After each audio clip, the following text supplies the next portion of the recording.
스티브 잡스라고 있잖아요. 이 애플 컴퓨터와 이 스마트폰을 만든 스티브 잡스가 있죠. 스티브 잡스가 2011년에 세상을 떠났어요. 근데 스티브 잡스가 2011년에 세상을 떠날 때 여러분들 좀 기억이 날 거예요. 그렇게까지 오래된 거 아니에요. 이 세계적으로 그 사람의 죽음을 슬퍼했습니다. 근데 엄격하게 말하면은 스티브 잡스는 기업인이에요. 자기 물건을 만들어서 팔아가지고 돈 버는 사람이라고요. 무슨 거룩한 성자도 아니고 단지 이 애플이라는 컴퓨터 만들고 스마트폰을 만들어서 이 세상에다가 많이 파는 그런 기업인입니다. 그럼에도 불구하고 그 사람이 죽었을 때 마치 어느 종교의 대단한 성자가 죽은 것처럼 전 세계가 떠들썩거렸습니다. 그런데 잘 보면은 이 사람은 애플이라는 종교 집단의 교주 같아요. 어떻게 보면. 왜냐하면요, 우리나라 핸드폰이 참 좋잖아요. 갤럭시도 좋고 LG에서 나온 것도 좋고. 근데 제가 이 애플 이 스마트폰을 쓰는 사람한테 제가 우리 한국에서 나오는 갤럭시나 LG 폰이 상당히 좋다 그래도 거들떠보지도 않아요. 애플 핸드폰을 가진 사람들은 애플 핸드폰만 가지고 있어요. 그게 그렇게 좋대요, 자기들은. 하나의 신념을 가지고 그 애플 핸드폰을 가지고 있어요. 그 좀 애플 핸드폰이 무슨 마력이 있는 것 같아요. 제가 가까운 사람한테 야, 좀 더 애국자가 되라, 한국 거 좀 사라 그랬더니 아니라는 거야. 자기는 그게 좋다는 거예요. 이만큼 이 스티브 잡스는 오늘날 살고 있는 사람들에게 특별한 영향을 좀 끼친 것 같아요. 근데 이 사람의 생애를 보면은 이 사람의 어머니가 조앤 시벌이거든요. 조앤 시벌이 위스콘신 출신인데 이 조앤 시벌이 위스콘신 대학의 대학원을 다녔어요. 그때 대학원 다닐 때 시리아 남자 압둘 타파라고 하는 남자와 연애를 하게 됩니다. 압둘 타파는 우리가 성경에서 나오는 아람이라는 나라, 시리아라는 나라의 남자였어요. 근데 둘이 사랑해서 아기를 가졌어요. 그 아기가 스티브 잡스입니다. 근데 그때가 이제 조앤 시벌, 스티브 잡스 엄마의 23살 때 아기를 가진 거예요. 그러니까 이제 당연히 이 조앤 시벌이 자기 친정 아버지한테 나 결혼시켜달라. 그러니까 이 조앤 시벌의 아버지가 내 눈이 흙이 들어가는 한 결혼 안 된다. 너 만약에 아버지 허락 없이 결혼을 하면은 너는 오늘부터 아버지하고 딸의 관계는 끝이다. 이렇게 선언해 버렸어요. 그러니까 결혼을 못 하는 거죠. 친정 아버지가 그렇게 반대를 하니까. 그래가지고 이 스티브 잡스를 낳았단 말이죠. 이 결혼도 안 한 여자가. 그러니까 그 아이를 어떻게 해요? 그 아이를 샌프란시스코에서 중노동하는 백인 가정에 입양을 시켰어요. 3개월 됐을 때. 그게 스티브 잡스입니다. 그러고 나서 역사는 이상하게 돌아가는 게 그 아기를 입양시키고 몇 개월 지나지 않아서 친정아버지가 세상을 떠났어요. 그래서 조앤 시벌은 스티브 잡스의 아버지인 압둘 타파와 결혼을 했다고. 그렇다고 해서 그 입양시킨 아이를 되돌려 올 수는 없었다고요. 이제 그게 역사인데 스티브 잡스의 평생 풀리지 않는 원한 같은 것은 뭐냐면 자기를 낳은 이 생부모가 자기를 버렸다는 것에 대해서 용납을 못해요. 절대로 용납을 못해요. 왜 아버지 어머니가 나를 버렸느냐. 이것을 용납을 못하는 거예요. 그래가지고 스티브 잡스가 크게 성공했잖아요. 전 세계 사람이 다 아는 사람. 스티브 잡스가 죽을 때까지 생부모는 한 번도 만나지 않았습니다. 생부모를 안 봤어요. 생부모는 만나고 싶어 했는데 스티브 잡스는 우리 생부모는 단지 이 남자의 정자와 여자의 난자를 기증했을 뿐이다. 그 얘기로 딱 끝나요. 그러니까 더 이상 자기 부모가 아니다 이거지. 기계적인 부모일지 몰라도 자기 부모는 아니다. 이래가지고 이제 스티브 잡스가 굉장히 사회에 불만을 가지고 마리아나 피고 마약 마시면서 이 청소년기를 지냈어요. 그 대학에 들어갔지만 대학에 중퇴하고 말았죠. 그러면서 정신을 차리면서 내가 좀 새롭게 살아야 되겠다. 똑같이 살지 않고 좀 다르게 살아야 되겠다. 그것이 그 사람의 모토가 됐어요. 나는 다른 사람들, 평범한 사람들과는 좀 다르게 살아야 되겠다. 그래서 다르게 살아야 되겠다고 해서 나온 것이 뭐냐면은 그 당시에 이 미국에 지배하던 컴퓨터가 IBM 컴퓨터입니다. IBM. 정말 IBM 컴퓨터가 대단했어요. 넘버원 기업이었어요. 제가 목회할 때 우리 교인 중에 누가 IBM에 들어가잖아요. 그럼 일어나서 박수 쳐줍니다. 너무 좋은 회사에 들어갔다고. 근데 IBM은 알다시피 대형 컴퓨터를 만드는데 스티브 잡스는 이 세상과 똑같이 나는 살아서는 안 된다. 난 다르게 살아야 된다는 게 그 사람의 삶의 원칙이었어요. 그래갖고 자기 창고에서 이 개인적으로 쓸 수 있는 퍼스널 컴퓨터를 이같이 자기 거러지 창고에서 만들었습니다. 그것이 소위 말해서 매킨토시 컴퓨터죠. 이것이 대박을 쳤어요. 대박을. 그래서 오늘날 우리 가정에 있는 소형 컴퓨터는 이 스티브 잡스가 이같이 개인이 쓰는 조그만 컴퓨터를 만들어야 된다는, 다르게 살아야 된다고 하는 생각 속에서 나온 컴퓨터가 바로 오늘 퍼스널 컴퓨터입니다. 제가 왜 이 이야기를 길게 했냐면은 사실은 요시아라는 왕을 제가 소개하려고 이 얘기를 길게 한 거예요. 요시아 왕은 그 할아버지가 므낫세라는 왕인데 15대 왕이에요. 근데 정말 악한 왕입니다. 악한 왕이라서 예루살렘에다가 우상 천지를 만들었고, 그 다음에 이 역대 열왕기하 21장에 보면은 뭐가 나오냐면은 이 므낫세가 정적, 자기의 정치적인 적을 죽인 사람들의 피가 예루살렘 또랑에 넘쳐 흘렀다 그랬어요. 열왕기하 21장에 나옵니다. 엄청나게 많은 정적들을 죽였어요.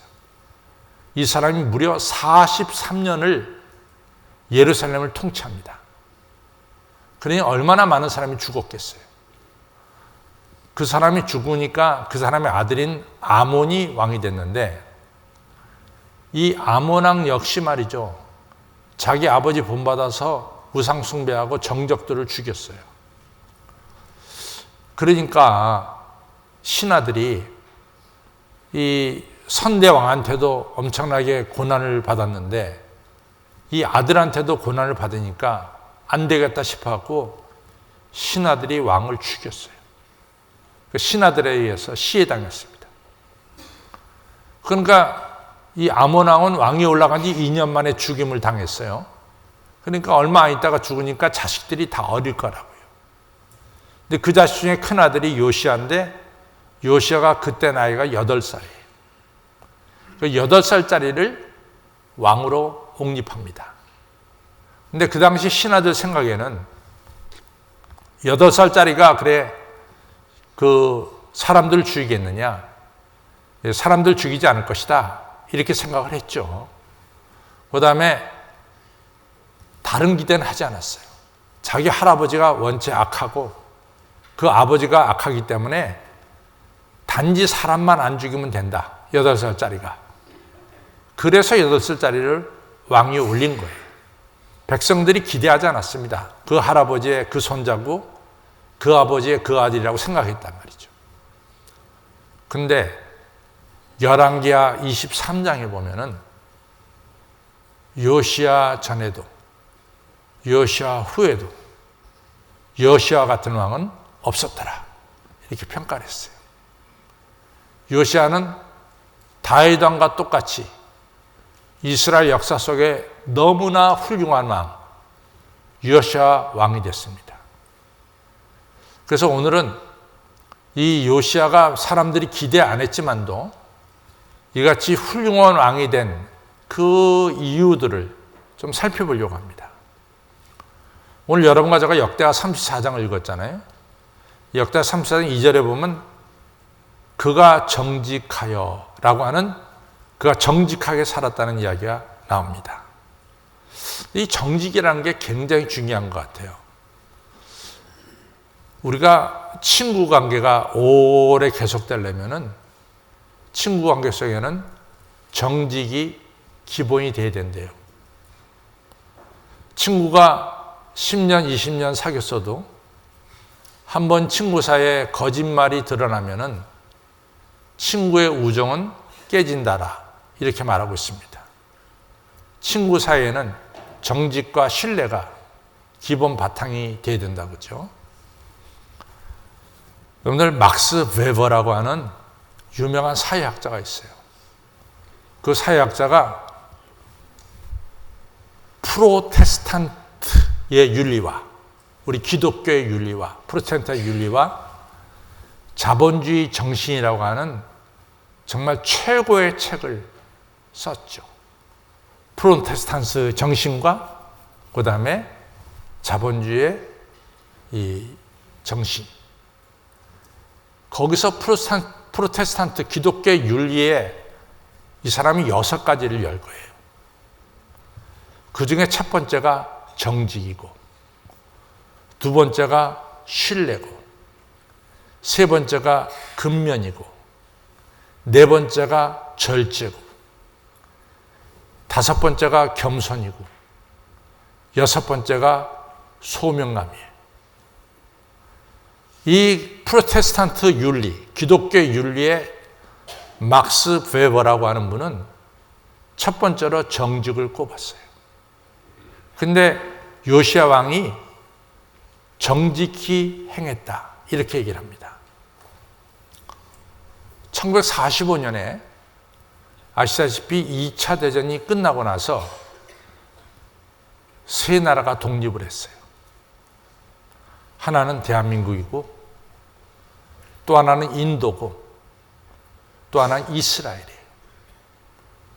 인도와 이스라엘은 영국 지배 밑에 있다가 독립을 했고, 우리는 일본 지배 밑에 있다가 독립을 했어요. 인도는 1947년 8월 15일에 정부를 수립했고, 우리나라는 1948년 8월 15일에 정부가 수립됐고, 이스라엘은 1948년 5월 14일에 정부가 수립됐어요. 그런데 이스라엘과 우리나라는 비슷한 환경이었어요. 첫째, 이스라엘은 아랍이란 나라에 둘러싸여서 언제 전쟁이 일어날지 모르는 위험한 상황이었고, 우리나라 역시 북한하고 대치하면서, 공산주의와 대치하면서 언제 전쟁이 일어날지 모르는 이러한 상황이었습니다. 역사가가 중요한 얘기를 하나 지적하고 있어요. 세 나라 중에 1945년부터 2019년 12월 8일까지 정변이 한 번도 일어나지 않은 나라가 있다는 거예요. 정변이. 인도든 정변이 일어났고, 우리나라는 4.19, 5.16, 12.6, 그 다음에 대통령 탄핵 등 우리나라는 수없는 정변이 일어났어요. 이스라엘은 오늘까지 정변이 한 번도 일어나지 않았어요. 그 학자가 말하기를 이유가 뭐냐? 이스라엘의 정치 지도자들은 국민에게 약속한 것은 하나님께 약속한 것을 알고 그 약속을 지켰다는 거예요. 정직하게 그 약속을 지켰다는 거지. 그 때문에 이스라엘은 정변이 한 번도 일어난 적이 없다는 거죠. 여러분, 이 정직이라는 게 그렇게 중요해요. 그래서 요시아가 성공할 수 있는 왕이 된 중요한 이유 중에 하나가 뭐냐? 요시아는 오늘 34장 2절에 정직히 행했다라고 하는 사실이에요. 요시아는 아까 제가 스티브 잡스에 대한 이야기를 한 것처럼 요시아는 이렇게 살아서는 안 된다, 이런 게 있었어요. 자기 할아버지가 우상 숭배했죠. 자기 아버지 우상 숭배했죠. 우상이 예루살렘에 난무했죠. 이렇게 살아서는 안 된다는 거예요. 그래서 요시아는 오늘 성경에 말씀한 대로 왕이 된 지 8살에 왕이 됐으니까 8년 뒤에 16살 때부터 예루살렘에 있는 우상들을 제거해 나가기 시작했습니다. 이렇게 살아서는 안 된다는 거예요. 그래서 주전 621년에 요시아가 왕이 돼서 한 18년 뒤에 요시아가 이스라엘 역사에 중요한 일을 행합니다. 그것은 바로 종교 개혁을 주전 621년에 요시아가 행해요. 그래서 요시아가 이스라엘 역사 속에서 요시아 전에도 요시아 후에도 요시아와 같은 왕은 없었더라. 우리가 똑같이 우상 숭배에 매여 살아서는 안 된다. 우리는 다르게 살아야 된다. 우상 숭배처럼 섬기는 것처럼 살아서는 안 된다. 똑같이 쳇바퀴 돌듯이 살아서는 안 된다. 새롭게 살아야 된다. 이것이 바로 스티브 잡스를 위대한 기업인으로 만들었고 요시아 왕을 훌륭한 왕으로 만들었어요. 여러분과 제가 꼭 기억해야 될 것은 우리의 삶이 좀 새로워져야 돼요. 어저께 살던 그대로 오늘 살아야 되겠다, 그건 아니에요. 어저께 사는 거하고는 다르게 오늘을 살아야 됩니다. 새롭게 살아야 됩니다. 1000년부터 2000년까지 1000년부터 2000년까지 1000년을 두고 워싱턴 포스트지가 이 1000년의 역사 속에서 1001서부터 2001년까지 이 1000년의 역사를 속에서 세계를 변화시킨 최고의 사람이 누구냐? 워싱턴 포스트지가 그것을 연구했어요. 그 중에는 1517년에 마틴 루터가 들어갈 수 있고 영국의 산업혁명도 들어갈 수가 있습니다. 그런데 1000년 사이에 세계를 변화시킨 넘버원이 누구냐? 징기스칸이었어요. 징기스칸을 꼽았어요. 근데 그 내 내용을 보니까 여러분들 지금 몽골 갈 사람 있어요? 지금 몽골 가면 절대로 안 됩니다. 몽골은 1년에 8개월 내지 9개월이 너무너무 추워요. 지금 몽골에 가면 여러분들 아주 어렵니다. 그러니까 지금 몽골 가면 안 되는 거예요. 몽골은 7, 8, 9월 이때만 갈 수밖에 없어요. 그런 추위 속에서 징기스칸이 태어났어요. 그러니까 이 몽골 사람들은 말 타고 다니면서 그냥 모양지나 찾아다니면서 살아가는 거예요. 정말 살기가 어려운 거지. 그 사람들은 곡식이란 걸 몰라요. 곡식이 자랄 수 없는 땅에서 사니까. 근데 징기스칸이 자기 아버지가 적들에게 죽임을 당하니까 사람들이 징기스칸을 쳐다도 안 봤대요. 그때 징기스칸이 내가 이렇게 살아서는 안 된다. 내가 다르게 살아야 된다. 그렇게 결심을 하고 그 자기를 따르는 부하들 한 10만 명을 만들었다는 거죠. 그 징기스칸이 서쪽을 치고 들어가서 유럽을 정복하면서 이루어진 역사가 뭐냐면 동서간의 교류를 만들었다는 거야. 동서간의 교류를 물꼬를 튼 사람이 바로 징기스칸이라는 거지. 그래서 징기스칸은 1000년서부터 2000년 사이에 1000년 역사 속에서 최고의 인물이 징기스칸이다. 이렇게 얘기를 합니다. 여러분, 한 번밖에 없는 인생이야. 저는 지난 5일날 하나님 나라 갈 수도 있었어요. 그렇잖아. 하나님 나라 지난 5일날 누가 뭐 가고 싶다고 해서 가나? 가게 되면 가는 거예요.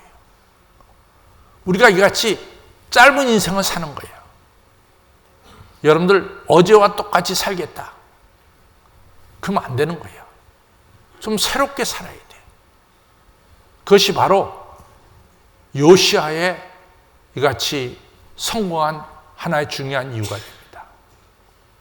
두 번째는 요시아는 아까 2절에 봤듯이 자기 할아버지를 모델로 삼지 않고 자기 아버지를 모델로 삼지 않고 아시는 바와 같이 다윗 왕을 모델로 삼았어요. 다윗 왕이 훌륭한 것은 시편 150편 중에 100편을 다윗 왕이 썼어요. 제가 얼마 전에도 시편 34편을 설교했는데 시편 34편은 다윗 왕이 사울 왕에게 쫓겨서 자기네 땅 이스라엘 땅에는 숨을 데가 없었어요. 왜냐하면 사울 왕이 쫓아와서 죽이니까. 그러니까 이스라엘에게 적인 블레셋에게 찾아가서 자기를 좀 보살펴달라 그랬어요. 근데 블레셋한테도 쫓겨났어요. 다윗이 오갈 데가 없었습니다. 오갈 데가 없었어요. 누구도 다윗을 받아주는 데가 없었어요. 정말로 막막했죠. 그때 쓴 시가 시편 34편입니다. 그때 다윗이 말하기를 내가 곤고한 중에 하나님께 아뢰더니 하나님이 내 기도를 들어주시고 나를 지켜주셨습니다. 이 고백이 시편 34편에 나오는 거예요. 다윗은 어떤 경우에도 하나님만을 바라보고 의지했습니다. 바로 요시아의 두 번째 요시아가 훌륭한 왕이 될 수 있었던 것은 바로 요시아가 하나님만을 의지하고 살았어요. 세 번째, 자기 할아버지가 43년 동안 이스라엘 왕으로 통치하면서 성전을 갖다가 내팽겨 쳤어요. 성전이 엉망이 됐어. 아몬 왕도 성전을 갖다가 엉망으로 만들었어요. 제가 성전 얘기가 나와서 그러는데 제가 여러 교회 성전에 가서 설교도 하고 하는데 우리 교회만한 성전이 없어요. 이게 감동을 하네. 너무 좋은 데 있으니까 감동을 하는 것 같아. 여러분, 우리 교회가 이렇게 보여도 1350석인데 이 성전이 얼마나 아담해. 다 보고. 그러니까 조는 사람 다 보이지. 예. 그러니까 가운데로 다 집중이 된다고. 그렇잖아요. 정말 하나님이 우리 성전을 좋은 성전을 주셨어요. 여러분들 너무나 좋은 데 있으니까 감동을 안 해. 그냥 그러려니 하지. 다른 교회 가봐.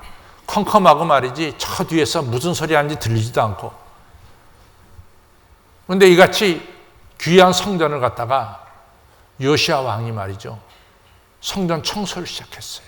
성전이 더러우면 안 된다. 성전을 청소한. 대대적으로 성전을 사랑하니까 성전을 청소했어요.